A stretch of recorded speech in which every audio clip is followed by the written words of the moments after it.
Showtime fam na pag-tripan si Sir Ogie, Vice ganda nakipaglaro sa mga Showtime kids.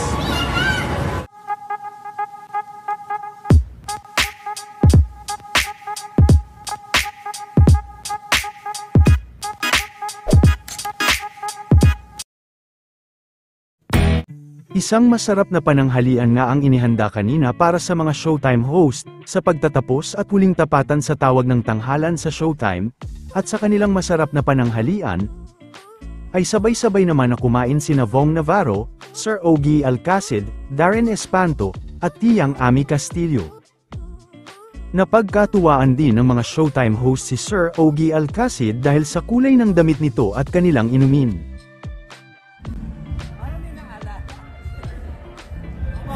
Vong, kakulay ba niya? Ayon kay Sir Ogie ay may naalala umano siya sa inumin. Kaagad naman na nagkomento ang isang fan sa kanya at sinabing, "Tumapon po sa suot ninyo." Joke po, love the color actually. Samantala, nakuhanan naman ng video si Vice, habang ito ay masayang nakikipag-bonding sa mga Showtime kids.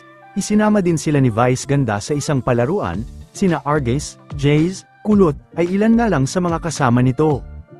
Ayon tuloy sa ilan mga fans ni Vice ay tila naghahanda na nga si Vice sa pag-aalaga ng mga bata.